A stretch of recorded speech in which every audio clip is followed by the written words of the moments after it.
get that out. Hi, everyone. Thank you, guys. Appreciate you guys. Thankfully, it wasn't snowing and it wasn't freezing. We're waiting for us. So we appreciate that. Hope everybody has had a good week or so since we were over a week since we saw each other. When we were here last time, we had talked about that we wanted to be able to give you basically a quick run through on your provisions and give a general sense of where the board's responses are on your provisions. There are questions that have come up about a couple of them. I don't know if you guys are ready, if you just want me to start rolling through that or. Sure. All right.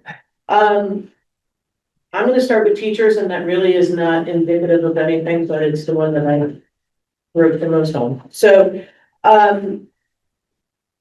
your 8.14, quite frankly, I can go through a longer discussion about it if we need to go through it. But the short version of this is we have had conversations. I know that I've had conversations in negotiations with you all about limitations on things from a legal perspective. The board is not open to making a modification and adding that new subsection. It is also, again, it is in violation of the IDEA on two parts and also on 504. So it's interesting as I just did a training presentation this morning on discipline issues as well. The board would note that last go around, there was language that the board struggled with the idea and sort of the terminology of using terminology such as assault but recognizing that there are students who have heightened behavioral responses to things. And the last go around with your contract, there was additional safety language which was put into place. And at this point in time for 8.14, the board is not open to have and does not have a counter proposal for 8.14, but does not agree with it. 8.16 is also something that the board cannot agree to.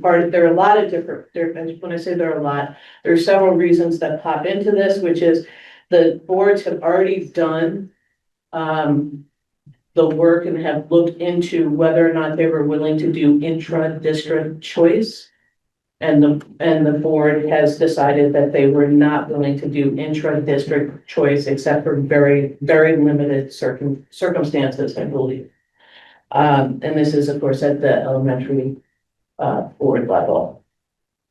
Part of it is also overloading schools is a concern. There was a whole host of concerns about why the board wound up saying that they were not interested in doing that intra-district choice, and they are not willing to open it up and extend it to something to employees that they would not be willing to do so to their constituents as well. 8.17 is one we have a question about, which is your section. It's a new section. No teacher shall be required to cover or absorb other classes more than 2 times per week without agreeing. Our understanding is that on the high school level, I don't know if this happens at the regional technical school district, but on the high school level here, there is actually a high school spreadsheet that's utilized, and that had teacher input into it. And so the question that was coming up is whether or not the concern is something that is happening in elementary level more so than in anywhere else. Okay, part of the that is the case. It's the middle school for sure. In the middle school. Part of the problem with this is, quite frankly, for example, I'm going to give an example. So if you've got 4 sections, you have 4 teachers who are teaching, say at the elementary level, 4 teachers are teaching 1st grade, and 2 of them are out. Right now, what is occurring, please correct me if I am wrong. What is occurring now is that those classes are chunked out into the remaining 2 teachers, and those teachers are paid $75 a day for taking those classes.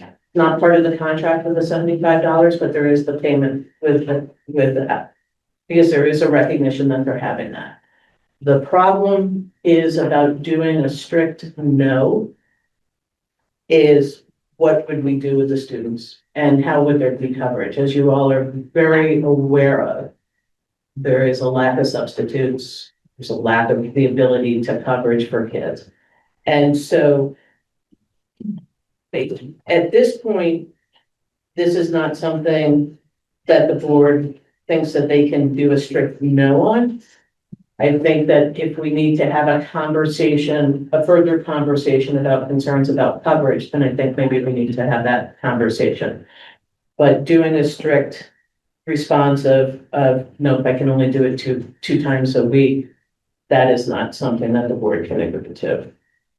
8.18, we have discussed that in previous contract negotiations. It also was something in terms of how the facilities were, temperatures and air quality and things of that nature is something that came up in a VOSHA complaint. The board can't do that. The board is not agreeing to the addition of 8.18. My understanding is also that when you look at the middle school, there had been a problem, at least in part of the second floor, which has now been rectified with having air conditioners. And so it is something which from a facilities perspective is an ongoing, it's ongoing work that the district is trying to do in not only maintaining but improving its buildings. It runs into, as I'm sure you can understand, the limitations on finding funding for those. 8.19, we have a question. The duty-free lunch is in 4 different places in the town. And so we're not understanding what the concern is.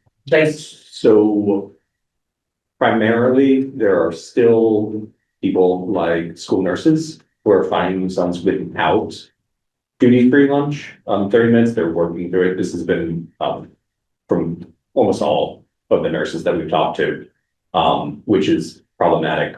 I mean, essentially, while it is in 4 places, there is a couple of issues. Number one, nurses aren't getting lunches, which we desperately need them to because they're taking care of the health of our children. Secondarily, some of the schools, it's a little bit different. So from what I understand at the high school, it is closer to a 22-minute lunch rather than a 30-minute lunch. Because it's based off of how long the kids go, or the students go, not 30 minutes, but instead it is, based off of how long the student lunch is, and it's at 22 minutes here. Is that consistent that it's being done at 22? I'm sorry, I'm looking at you because I know you work in that, and I know you work in the middle school, but either, that's a question, I guess. It is 30 minutes consistently for us, but Not for us. So it's 30 minutes consistently in the middle school, but not overall for everyone in the high school.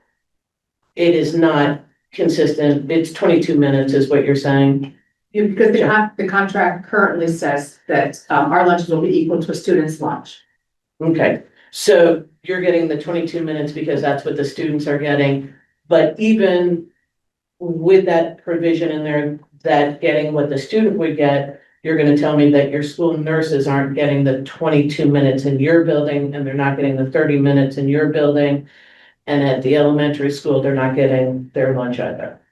that's what That seems to be, is there any other specific criteria, the one sort of column of positions that has that problem?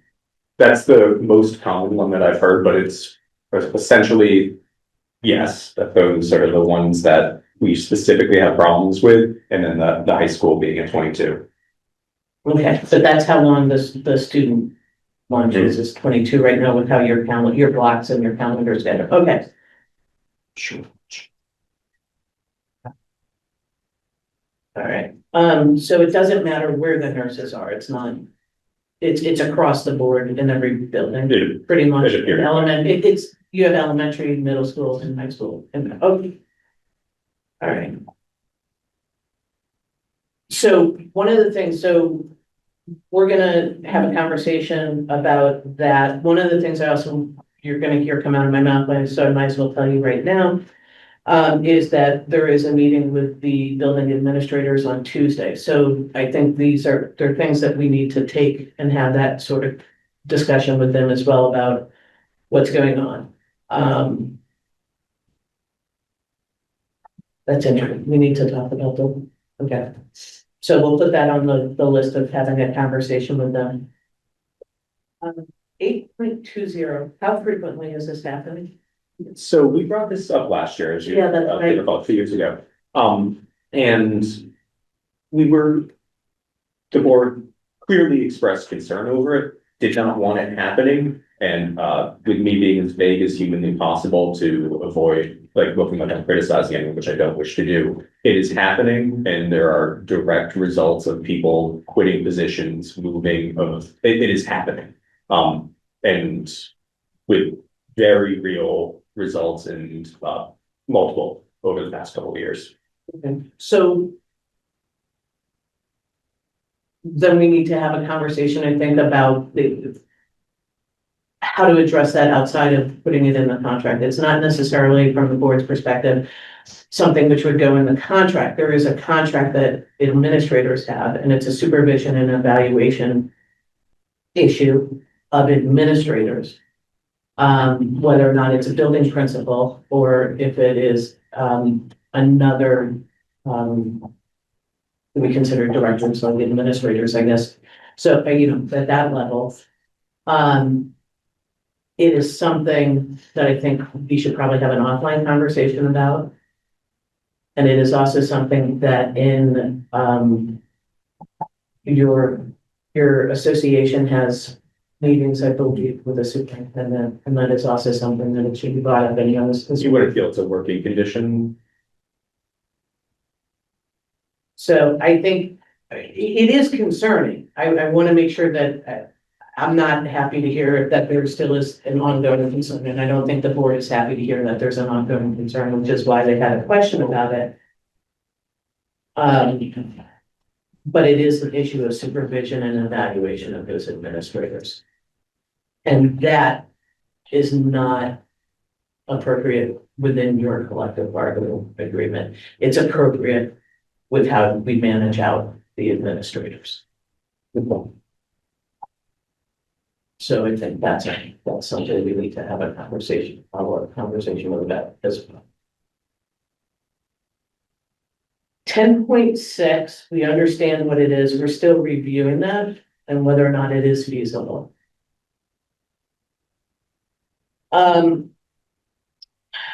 There was a little confusion. I think it works off of the support staff proposal actually had all of the correct new. Yes, I know what you're talking about. 11.3. I know, it's right, yeah. Right, and so this is also something I think that the board is taking a look at while and for the position, the inclusion of domestic partner. The board is still wants to have a conversation regarding how that would potentially be feasible or not feasible to add that in there. The board does not, at this point, is not open to doing the close personal friends, significant others. I think cousins, niece and nephew are the remaining 3 that are in there. The board needs to have a further conversation about whether or not it's open to that. In terms of domestic partner, where the board is sort of catching itself is how that would be laid out and what would be provided for that. What level of documentation needs to be, if possible, if that's going to be included, would be provided on that. Would the legal definition of domestic partner work well for the person that you've been in a domicile relationship for 2 months or whatever it is? Yeah, so we had a conversation, it's interesting, is that the state of Vermont used to, prior to the passage of civil unions and then the subsequent passage of the right to marry for all, they permitted domestic partners, and you had to fill out something, and they had it, I think, for 18 months or something. It was a longer period of time. You had to do an affidavit. wants the ability to marry or be in, actually, I should say, once the ability to be in a civil union, which is not the same as being married, occurred, they remove that as a benefit too. And so I think it's just a discussion of how we would define that out and take a look at that. And so it may be an issue of looking at statutorily what it is and then what documentation we would need to do. We're not sure why we would need to include, and we understand where the language comes from, the C. Because either it's your niece, your nephew. So I'm not sure what the concern is. I think that the language is modeled after new state law, or maybe not new state laws, but a redefining of what these relationships are and making sure that they're inclusive of not just traditional ones. But for example, if you are, have an uncle that is, served at, or like a father figure that served in the place of this person. So for example, my dad left before I was born, but I had a surrogate type father who was like a father to me. He is in local parentis for me. He is like a father, but he's not my legal father. But if he died, I would certainly want to be at his funeral and would mourn for a while. And to not have that available because he's not my legal father, I think would be a mistake. And it's allowing relationships like that, especially with how family is defined and who you consider to be part of your family. I think that has to be broadened and accepted within here, and that's what I would argue.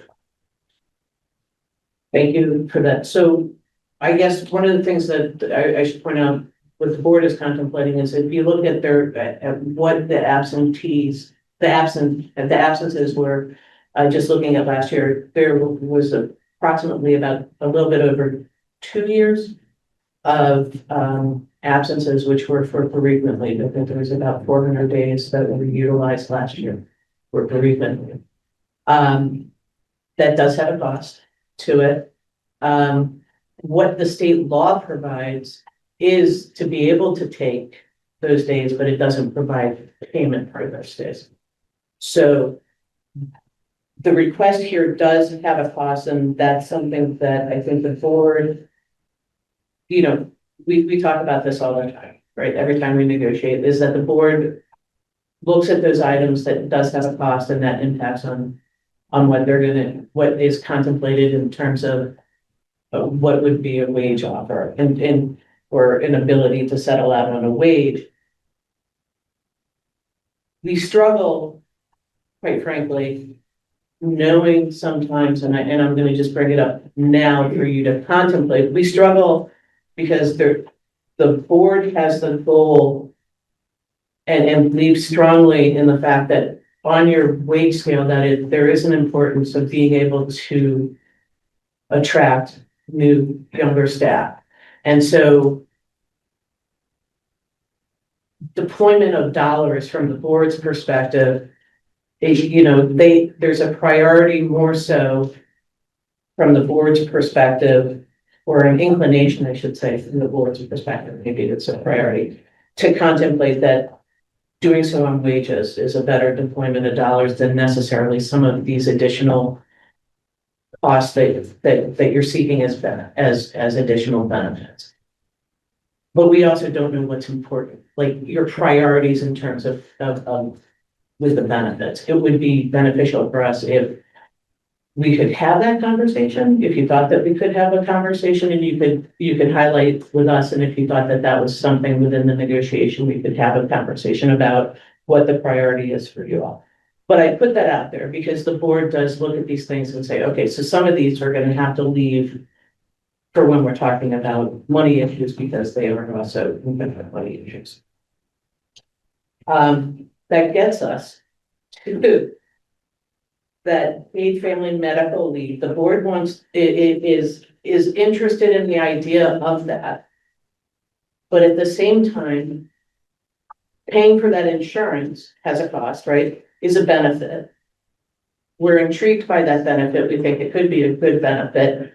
But at the same time, you're seeking to, and you have other benefits which are retained in your contract, that benefit actually is a duplicate of it. And so from the board's perspective, we want to take a look at we want to take a look at all of the things around the family medical leave stuff, but around those kinds of benefits, along with your proposal about having that insurance. And it may be something that winds up being feasible with a give and take on some of those things. Yeah, of course. So we're still contemplating that. It is intriguing to us. Also want to point out that on 15.1, this is where, when we were discussing this, that the board members brought up the issue of, where do you deploy the dollars? Do you deploy the dollars for, quite frankly, I'm going to be very blunt about it. Do you deploy the dollars for those teachers who are contemplating that they're going to be retiring soon, or do you deploy the dollars to attract young teachers to keep the system having good, young, excitable, energetic teachers coming in? 1% right now for teachers, am I right, for just teachers is a cost of 270,000? Or is that If you do it as 1% of the anticipated wages. 1% of the anticipated wages would be $270,000. This is something, again, so this is one of those that we're contemplating within the whole, what we would call economic or financial. I talked about that 16.1, which is your request for the family medical leave insurance.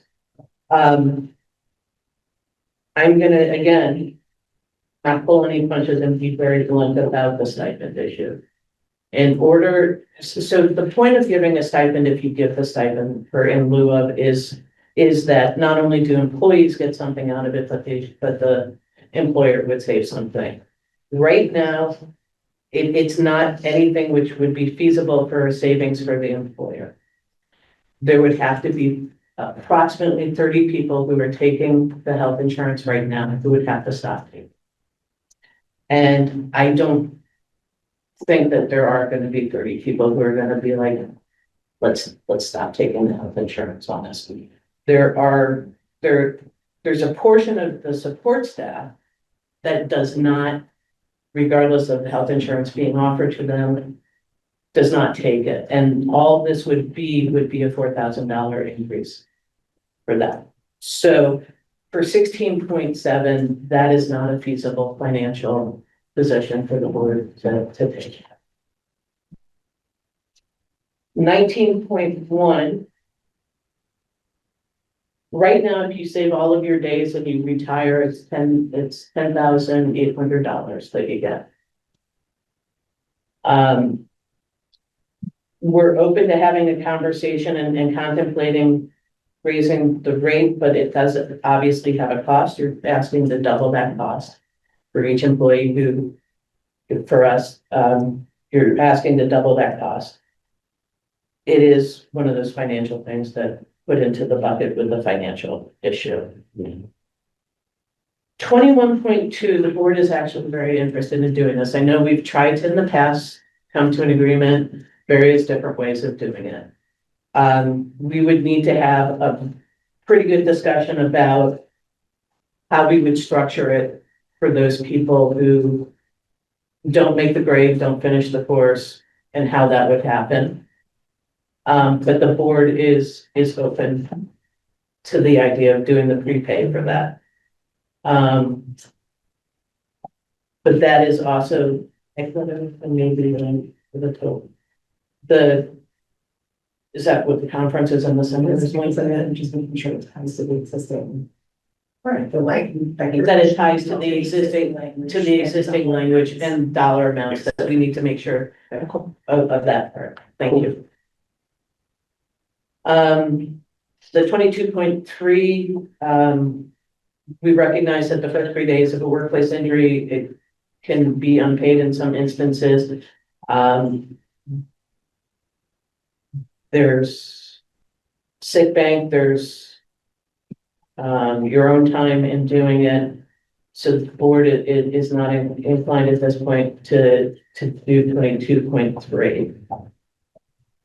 28.4, we want to propose, and we have to look at the contract, but I'm gonna say this and nobody looks at me when I say this. We'd like to do a trade-off. Right now, approximately 150 times a school year, a hard copy has to be pinned to a bulletin board in each building. Nobody looks at those bulletin boards, or at least we're told nobody looks at those bulletin boards. I'm sure you could find somebody who would tell me they looked at the bulletin board. We would like to not have to put them up on the bulletin board. We would post online if we could get rid of the bulletin board and do it that way. It's a waste of paper, by the way. They are posted right now, I believe, for 5, and it would be for 5 days, is also what we're counter proposing, to do it for 5 days. But that runs off of, I think it's 28.3, has the language about that. But we really would like to not have to put it on the bulletin board. I don't think they have any value, unless you really want to tell me a lot of people think they have value. But I can't believe that they do. But that would be the trade-off. In terms of with your 29.29, 29.31, and all of the increases, they did get increased in the last contract. What I'm curious about, and you may or may not have an interest in it, or have the ability, or it is just what it is. But overall, I would say that we're open again. It's one of those, it's a dollar amount and it has a cost to it of having a conversation about it, including the total of the financial packet. But I think right now it's what, 0 to 30 minutes is $20 an hour. It's something, 22.50. 22.50. It's 22.50. Then 28.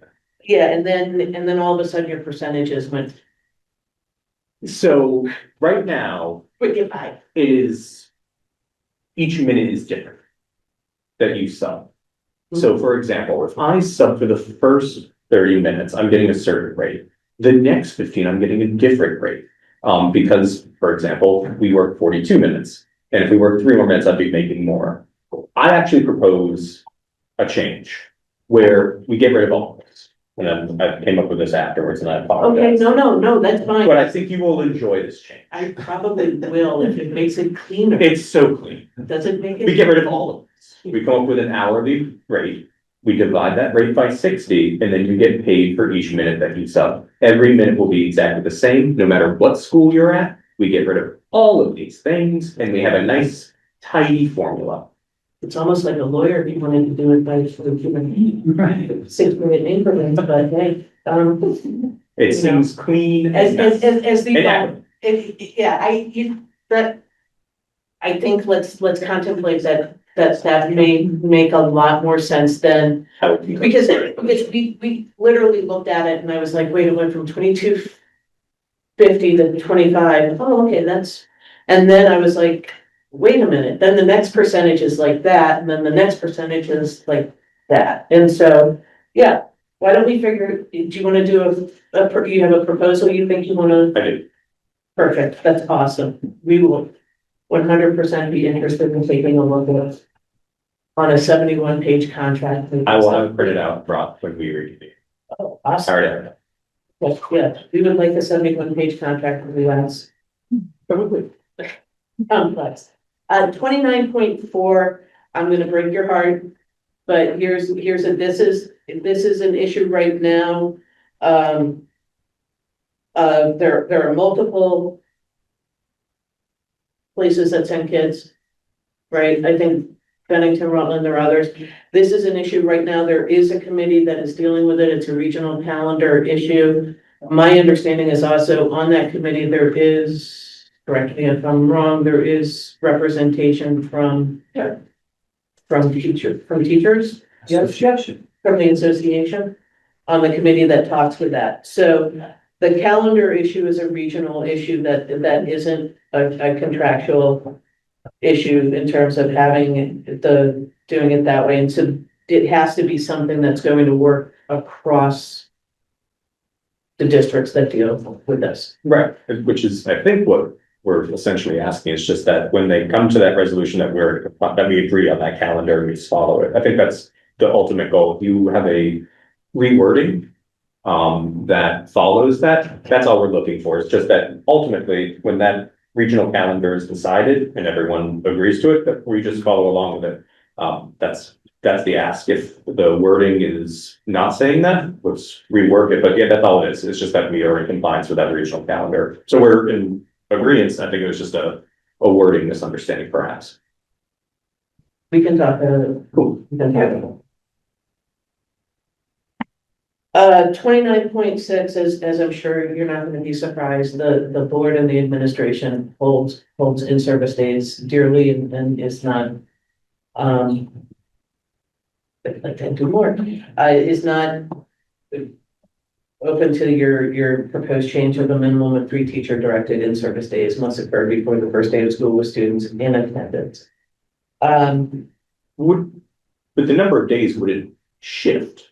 It would- No, it's that when you're holding them. Yeah, it's simply moving them to an earlier point so that people can get ready, on board, do IEP meetings, we set up teams, set up things, like it's.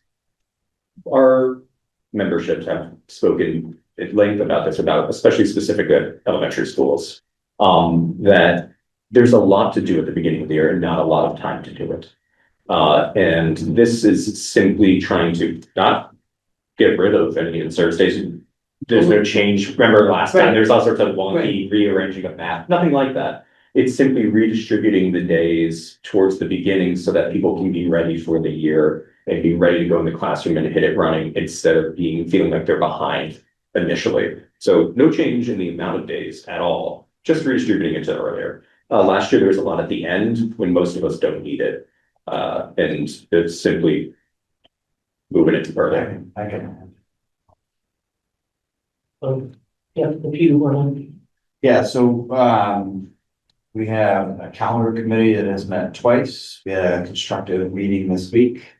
I think what I could say that we've moved in the direction of your request. Thank you. I do need to preface that I carry that calendar to the regional superintendents. And we have to align by 175 school days, so, I can't say 100%, but I feel pretty comfortable that we followed we were in an inclusive conversation and a good conversation, and we moved in the direction that we wanted.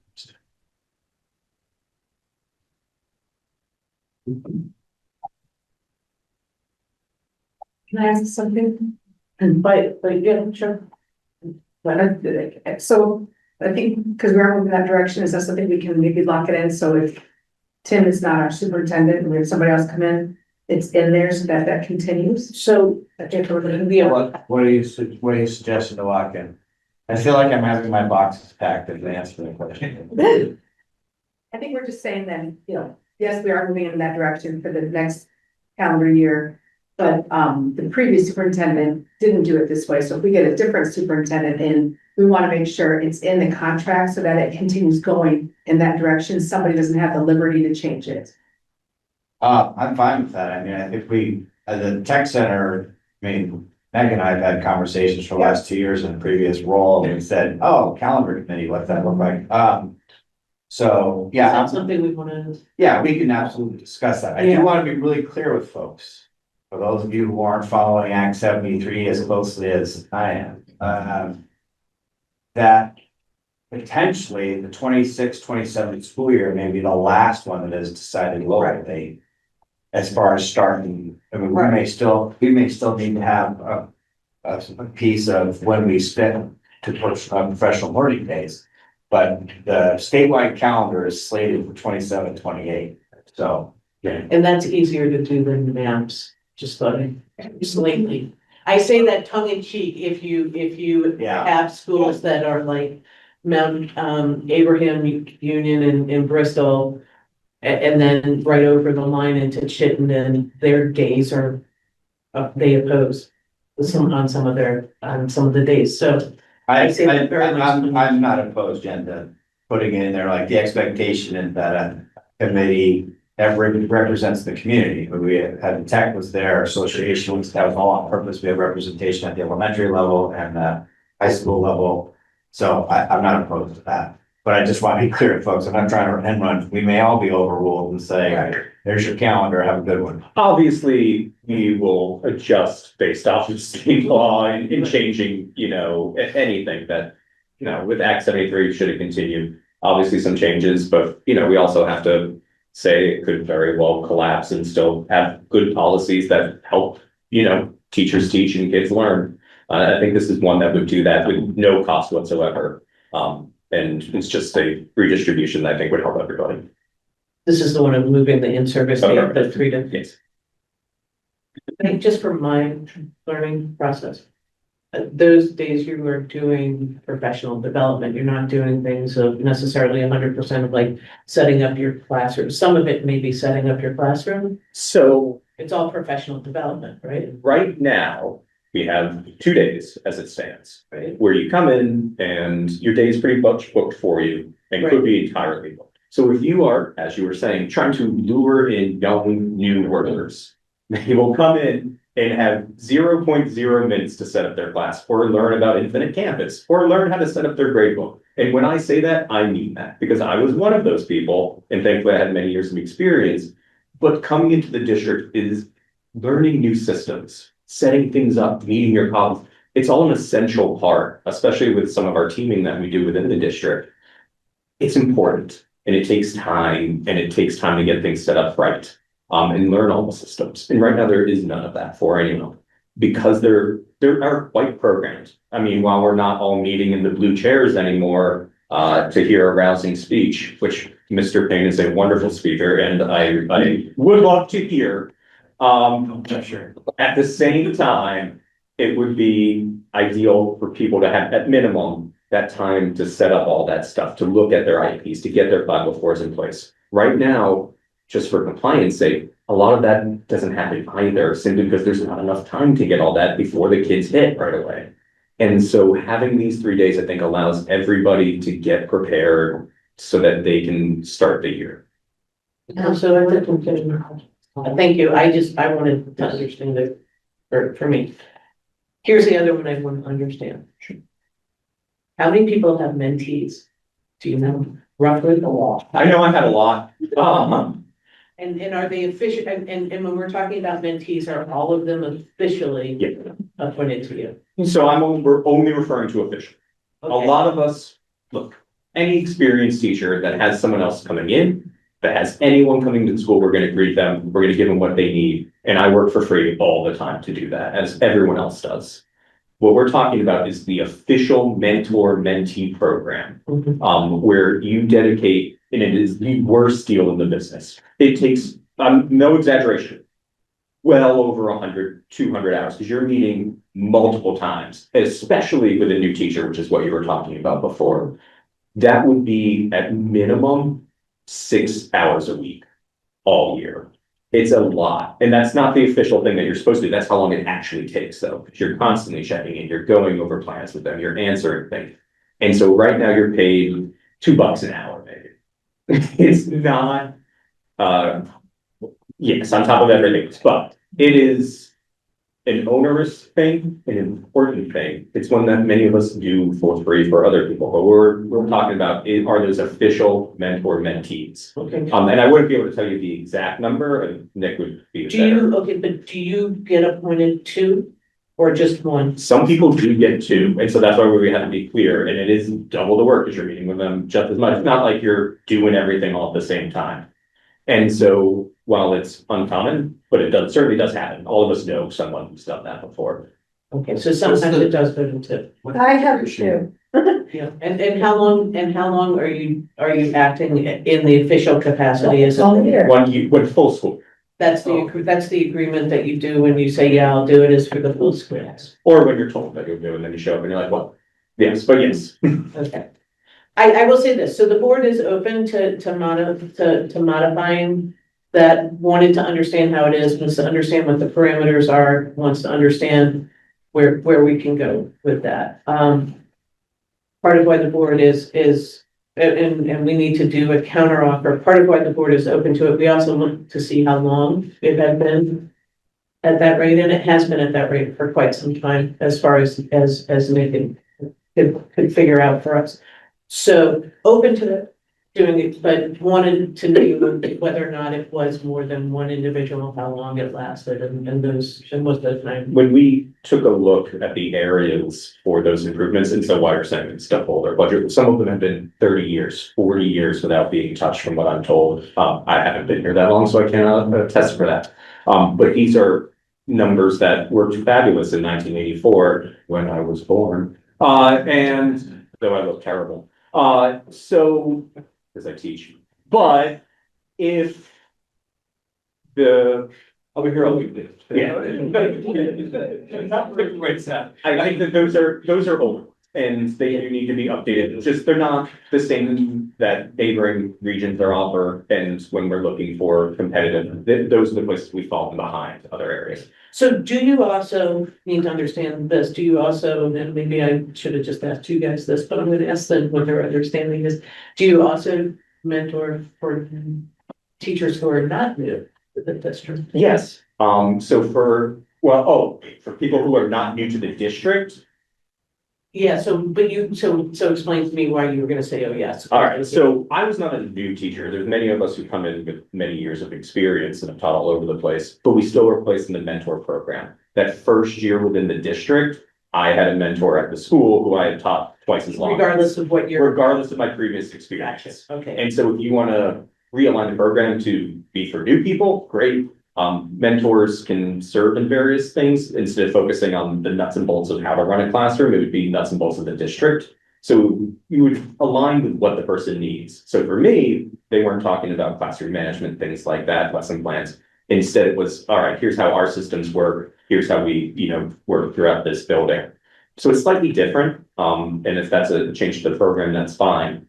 But it can be mentor programs can serve multi-functions. Right, but if I've been a teacher at the high school for 4 years, I'm not gonna be assigned. No. So like, Okay, no, like you you can. change, yeah, so if you change, so if like you're a classroom teacher going to special ed, Yes. you would then get a special ed mentor. Or if you're changing to a different, I don't know if it's to a School, okay, different, so- yeah, different school, you would get a You do mentor get- in that building. For the whole year for all of that. But if you were in the same, so for example, in English, and you taught the high school and you come to middle school, you're fine, you're okay.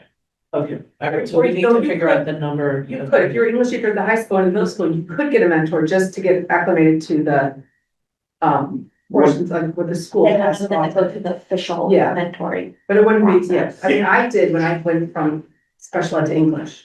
right, because that's a different. Okay, so it does happen in different, okay, all right, so we'll get the number. We're open and we're gonna, if they're having a discussion about it and we mark it as contemplating doing the counter offer on it. 29.28. One, we want to ask you why the change, and we also want to have a discussion with Principal McGuire about the change. Please. So the goal is to serve our students better. Right now, they are kind of restricted in the type of offerings that we have. One goal that many of the people on staff have is to have 5 core classes so that we can have more interaction with students. We can accommodate them better. Having 5 core classes would be a great thing that we can do, but we can't really do that now with the current limitation on instructional time. And honestly, 1 class per day, which is now contact time, is substantially less rigorous and is right now honestly filling time. And that's not something that our students need. They are, by every metric and statistic that we have, behind where they should be, behind where their peers are in the state, behind where their peers are within the country. And we need to be focusing our time on instruction and giving them rigorous content. All of us are professionals that are experts in our field, and we want to teach that field. I don't want to spend my time, nor do my compatriots, walking kids around a field because contractually we've got, a limitation on instructional time. We don't want to do that. And so this is us stepping up and wanting to work and teach the classes and teach in our fields of expertise throughout the day. So we do want to have a conversation with the administrators in the building about how they view that as well. 29.30,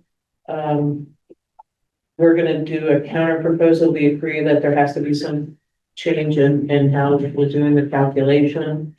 And we will absolutely, do a counter proposal out for that. And that also will encompass the responding to the proposed inclusion of seminar and also for that teacher.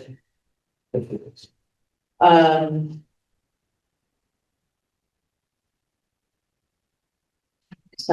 Southwest Vermont.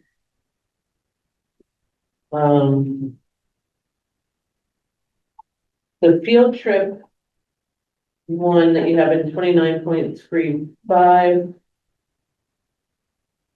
We will have a counter proposal which talks about with more specificity of what trips would fall under, and also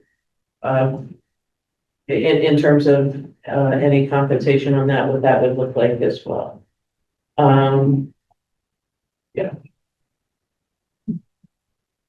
So that was for the features. You guys have any questions? What I shared? No questions. I just want to make it quick, just because I was silent listening earlier, doesn't mean that I agree necessarily, or like we're Yeah, seeing no, those points. we understand. It's just listening. Yep, no, Okay. if that's what we understood it to be.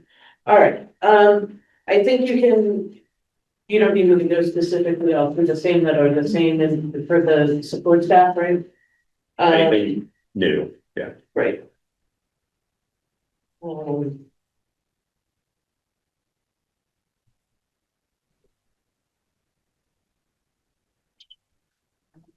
So the 20.14 is a new section where you're asking for a provision of having support staff to get an invitation to any 504 IEP meetings involving the student. What we would propose to do, and it would be more of a procedures to be putting in place where paraeducators are asked for written input to provide to the special ed case manager prior to having the 504 IEP meeting. One is it's a logistic issue from when IEP meetings or 504 meetings are in fact scheduled. It is one of the main reasons for it. And it's not that we don't believe that their input doesn't have any values. A lot of times their input is incredibly valuable.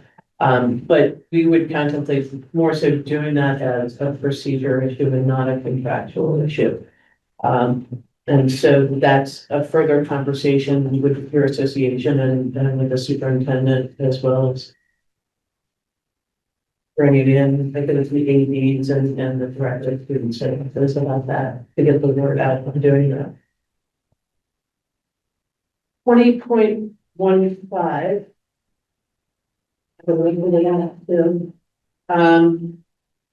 This is a problem. This is something.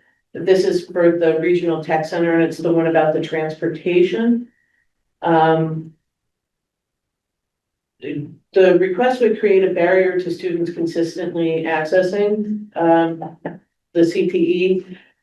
Right now, your district is working with sending schools to ensure that they provide transportation to and from as required by state law. However, the process is still a work in progress, having that procedure in the lockdown. And there may be occasions in the future when your district needs to assist by sending schools to transportation due to bus drivers shortages, mechanical issues, or similar challenges. Additionally, if the sending schools are closed, but the CTE remains open, the CTE would not be able to provide transportation for students who still want to access their program. So I think I said that all correctly. And what are you citing? Like, what are you reading from? So I'm reading from, they gave me a written response to what to what their concern was, because it was a little bit much for me to understand overall what it was. I don't know if I don't want to put you on the spot. Yeah, no, I mean, and we are in the process of all sending schools providing their own transportation. And that should be happening soon. It's just a matter of a start date happening. So our para educators will not have to provide daily transportation for BBA Arlington. But I also want to be able to have the option that if BBA is closed a day or Christmas break, they're closed 2 days before us, but those students still want to come and access CTE, that we then provide transportation on those 2 days. And part of, I think, the job description also is, I think, right, you're It hiring, is, you're hiring individuals where you Right. require them to have a CDI. right, Or obtain it. Or obtain it in a certain amount of time. So that is actually contemplated as part of the job duties. So they have that That they- certification, not necessarily that they drive, but I guess that's implied. Yeah, it is. It's They're inferred not- heavily, okay. Yeah, because they're not doing, again, please throw something at me, not a Yeah. cookie that his people put up, baked up today. Thank you, by the way. But you're not doing a CDL instructional course, are you? we do not offer that here. They have to go to the bus clinic. They have to, yeah. So that's not why they have the CDL, because they're like providing that as a class. Yeah, that was what I do. I don't know if there are questions about that, because I did just read it out, but I think that Meg answered. Her job description does, if I remember correctly, actually. It does says say something that about in there. And it has. the Correct. CDL requirement. I mean, I think their job title is actually paraeducator and transportation specialist. so it's an issue of them trying to move towards what you're seeking. It's not. The goal, It's in. you have the same goal, just the different means of getting there. Yeah. Yeah, Okay, okay, let me ponder on that and we'll talk it. Fuck out. so we don't. I don't know how, we don't have a counter proposal in terms of wages, because there are still things we need to cost out and take a look at. I can tell you, I don't know how much through you've done the math on it.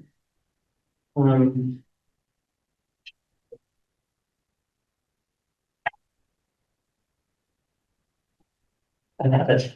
Okay. We have to move forward.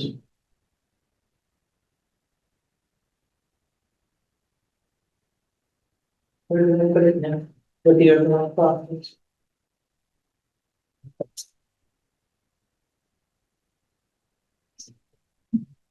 You know, I got it, right? And I moved that to the. This is what happens when you don't do it electronically. Yep, so for teachers, thank you. So for teachers, in terms of salary, just right now, what you're contemplating, year one is an 8.66, which is because it's 7% plus step. The estimated increase is 2.145 million. Year two, you're also approximately at about 8.6. You're asking for the 7% in staff. And that is also going to be an estimated 2.332 million increase from where those budget is at right now. For the ESP, in year one, you've asked for what amounts to a 17.69% increase. That's your 4-hour flat increase plus staff. That estimated increase is 1.471 million roughly. Year two, where you ask for 9% plus staff, that works out to approximately 10%, and that's an estimated 979,000 increase. That's not something that the board is in agreement with.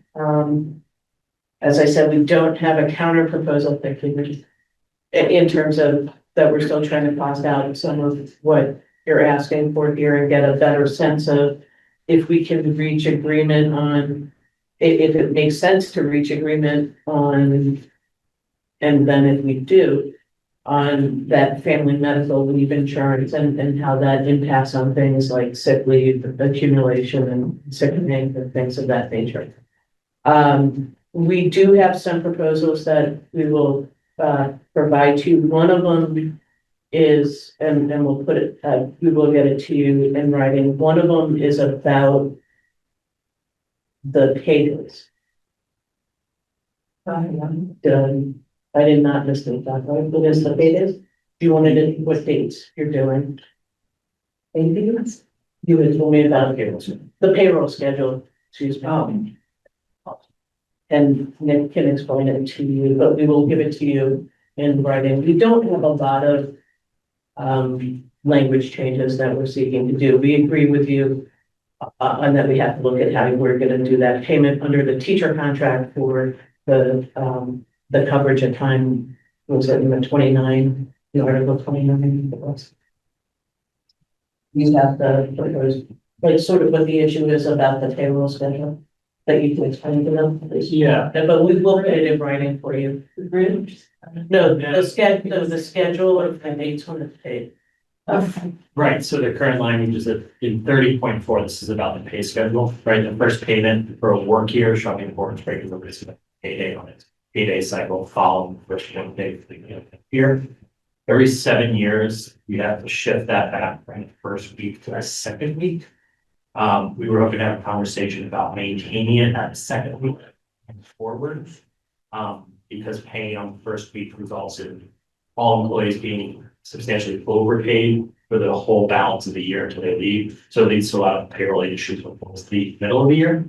So it's just something to discuss, is it has to shift. Right.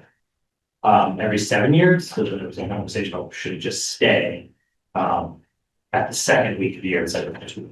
I will tell you that I can quickly say it's somewhat more problematic than it sounds, simply because, and this is a economic thing, teachers starve to death at the start of the year. If you ever go into a teacher's lounge or lunchroom at the beginning of the year, it's different than the next month because it's bare bones sparse eating, legitimately like rice and beans. There's a lot of people, for whatever reason, have difficulty, especially at the beginning of the year. That extra week seems insignificant, but in fact does have real costs to families that are trying to make ends meet and trying to get food there. And it runs out fairly quickly, as a 10-month salary employee. So I see what you're saying. It certainly seems like something that needs to be worked out, but it does have a cost to it as well, for sure. The flip side may be having a conversation about how do we deal with then the individuals who are overpaid who leave, right? So right now, I have to tell you, it's problematic from the district's perspective. And so there's a lot of times that just money is lost on it because of the time sort of effort of dealing with of that, because the one way to keep doing it is either withholding the last check, which is problematic, withholding somebody's complete check. Or it's going into small claims court, which is time, money, and effort. And it's not me doing it, it would be something in the district doing it, because it would make absolutely no sense for somebody like me to be doing that. So we maybe need to have a conversation about how we can address that issue, because that is lost funds that are occurring annually. Yeah, but like some type of clawback provision or some type of And understand. smoothing out would maybe work better than the pushback. I would say that week would be meaningful to a lot of families in the district. And that's, but we'll have to discuss it. Just to be clear, once the pushback happens, which like I said, every 7 years it has to happen. The whole schedule shifts, including the last pay. So teachers' last pay year will be 1 week later. So the gap Would be the for same. the first time it happens, the gap is 1 week longer, and then it's the same every year. So But that money burns during the summer. I get it. Yeah, so we just want to have a conversation, we can come up and have a conversation with that, but we also did want you to understand that every 7 years, it's not, it happened. Right, that must, understood. Yeah. One thing that I don't think we've addressed, though it is easy to overlook, was the proposed language change of replacing sick leave and personal days with paid time off. It was at the top of both. And as I presented it, I went through and made the change on, and it changed 20 pages worth of stuff, and it would have been so messy, which we're trying to avoid. So in terms of just the amount that it changes and clears up is a lot within the contract. But I didn't want to make those changes, and I didn't want to put on here because it is substantial amount of reworking. And clear, but is there a position that the board has?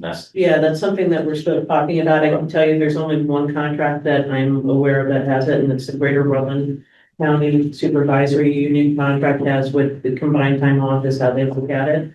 I will tell you that it is not working out well from the employer's perspective. If there are other examples that you're aware of within the state of Vermont, let me know, but I think that's the only one that does it. That's the only one I'm aware of that exists. And we had an initial conversation about it, but there hasn't been a final sort of thought process about where the board is at. So I'll look for additional language, but the problems that are occurring in Rutland are based around what, so that I can maybe come up, see if I can. find Yeah, what's so- going on. That it's basically, it's utilized almost as if it's vacation time.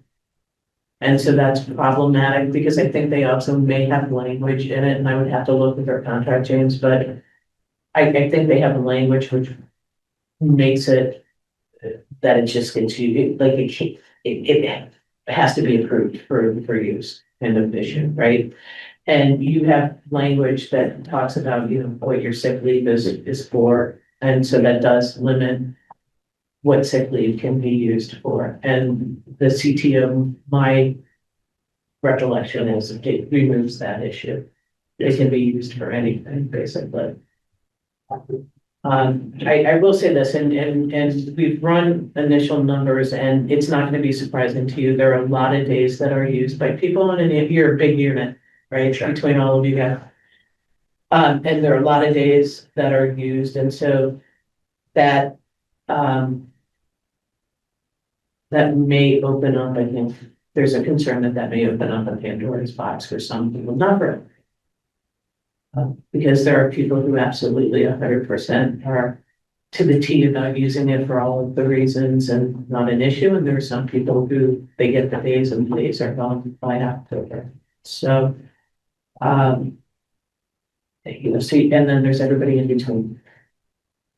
So, in terms of how that gets done, so we still need to have further discussion about doing that. I'm also gonna circle back with Lester, business manager also. That's the only contract I happen to know because it pops up, so other contracts where it is enticing to do. I think from an employee's perspective, it's an enticing idea to contemplate having it as combined time off. Well, I would say it's also beneficial somewhat from an employer's perspective. Right now, there is animosity that's created when people apply for personal days and then they're refused, but someone else applies and they're accepted. Essentially, it's left to the principals or the building administrators, and that it is not always equitably distributed, and that creates a problem. That friction that comes from that is something that would be removed with PTO, especially with fewer restrictions, because it takes it out of the hands to be kind of capriciously accepted, not. And there's times when people have real events and they're rejected. And there is nothing that would enrage someone more than to be like, sorry, you can't go to your brother's wedding, legitimate one, that happened last year.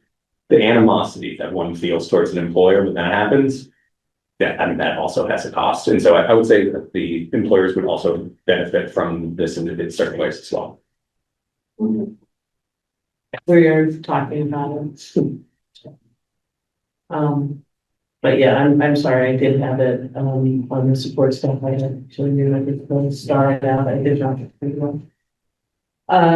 Is there anything else that I think we need to do about this? And what I'll do is I'll also get that proposed language shift for For the the- hourly rate and the selling, stuff like that. That would be great, That's great. thank you. All right, you want to reconvene? Recording stopped. Okay, when do you want to come back? Do we think 20 minutes? Would that be enough for you? 20 minutes work, everybody? 6:40. We talked, we have nothing coming out of talking, except that we have been talking about various things, so that's from us. Did you, the vision, Yes. and then I think we probably should, set a meeting on December 3rd? Should probably set. Sorry, I said. I'm used to that, It's yeah. December 1st, correct? Right? Yes. Yeah. Thank you. All right.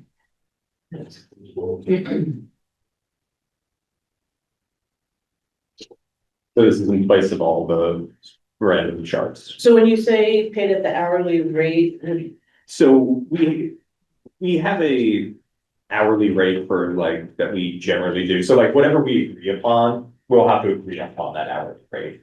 So whatever that is so like, we'll have that rate for some coverage and then whatever after that is going over, it'll be, multiplied by the minutes. So Oh, okay, so whatever you don't we have- agree. you don't have an hourly rate that you want to put out here. We'll put it at the 50 and then leave it there and then it can be subject to negotiation. Okay, yeah. All right.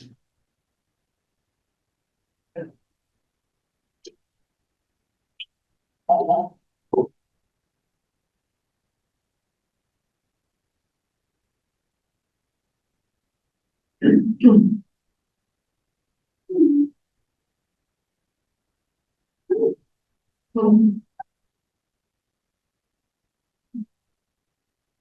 right, cool, thank you. All right, so everybody's got that, and 50 is sort of the placeholder for right now, that's where they're starting. Okay, awesome.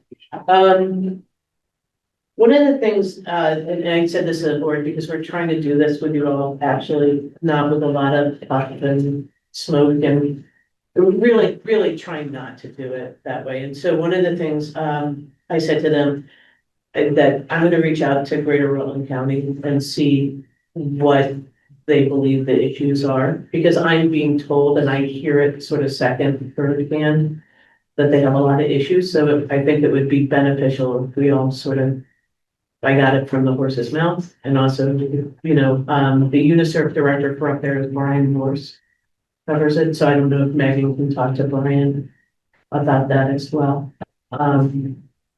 But so we had that conversation, and we had a conversation talking about the PTO request, and it's a further conversation, I think, that we want to have in about it. Yeah, and we're certainly open to procedural safeguards and things like that, and cleaning up the language that Rutland might have overlooked and making sure that it works for both parties. But when it comes to cleaning up the contract and simplifying it, I think it can do that, and I think that there's problems that it would solve. But if there's language that we can add in bolt on, that would kind of fix it from the board's perspective, certainly we'd be interested in that. Yeah, I think, and I don't want to go too far into it right now, but I think, part of the problem from a board's perspective is a lot of times of that, the response is predicated on looking at the instances of when we know when things have gone not well, right? Or things have not been utilized in what we would think was an appropriate manner and like that. And there is a recognition, however, ongoing from this board that's not the paintbrush to paint everybody in the bargaining units with. And so that becomes a balancing conversation, right?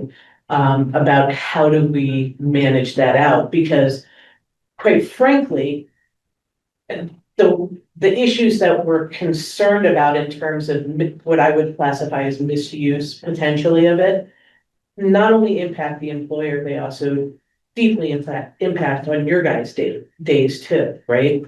And so that becomes something that we spend a lot of time having a conversation about how do we balance that out and how do we have that honest and open conversation and not offend people with it. But we do think that we have to recognize that and have that discussion, to have a collaborative conversation with you all about what our concerns are and what we think the benefit could be for you and for us as well. So, Yeah, as I said last time, the goal is collaboration, not the service, not, tiptoeing around the problem, but looking at the issues from both perspectives, seeing if we can come up with reasonable solutions.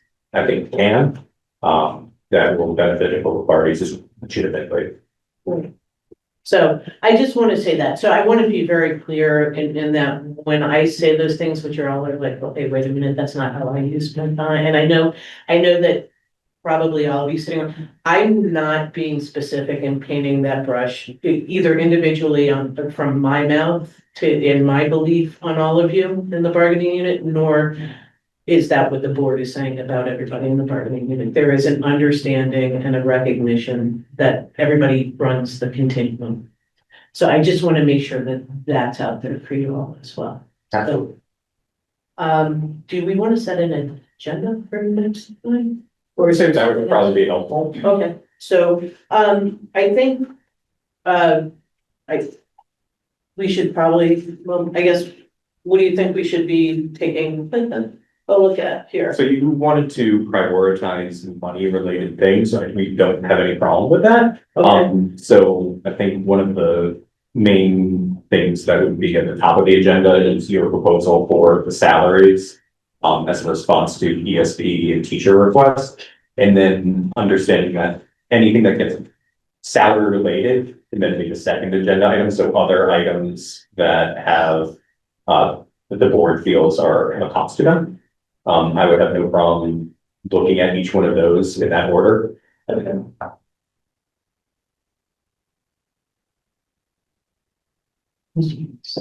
for everybody, does that work? You're all good with that? Okay.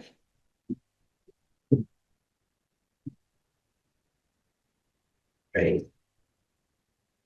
Okay, so we can do that, and then I think there are a couple of counter proposals we have talked about, we can, if we have time. I think we're gonna obviously spend the most amount of time talking about things that are money, probably, I think, maybe. They tend to be the bigger focuses, right? But okay, yeah, I think that sounds great.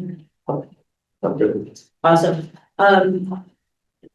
Everybody have a great Thanksgiving. And I hope you get to spend some quality time with your families and it's relaxing. Stay to you. Thanks.